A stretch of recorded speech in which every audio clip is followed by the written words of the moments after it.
তার প্রত্যেকটি নেতা কর্মীকে এই মানুষের আকাঙ্ক্ষা বুঝে চলতে হবে, তাদের আকাঙ্ক্ষা বুঝে শ্রদ্ধা জানাতে হবে, শ্রদ্ধা জানিয়ে তাদের আকাঙ্ক্ষা পূরণের জন্য সবাইকে আমাদের তার প্রত্যেকটি নেতা কর্মীকে এই মানুষের আকাঙ্ক্ষা বুঝে চলতে হবে, তাদের আকাঙ্ক্ষা বুঝে শ্রদ্ধা জানাতে হবে, শ্রদ্ধা জানিয়ে তাদের আকাঙ্ক্ষা পূরণের জন্য সবাইকে আমাদের আজকের এই ইফতার মাহফিলের আমাদের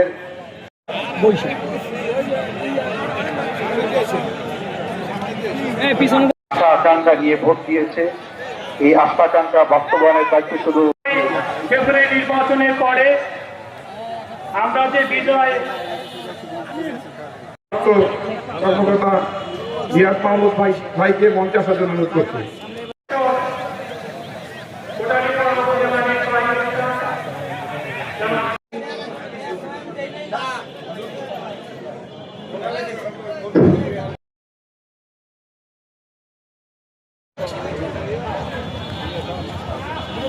একটু একটু একটু আর আপনার এটা করুন পরে আমরা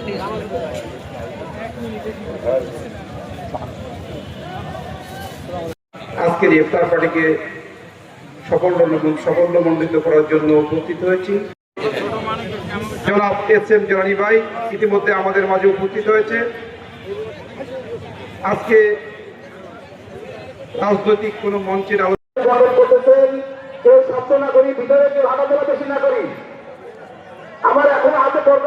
বক্তব্য দেওয়ার জন্য অনুরোধ করছি আমাদের জনতা জনাব এস.এম. জলানী ভাইকে।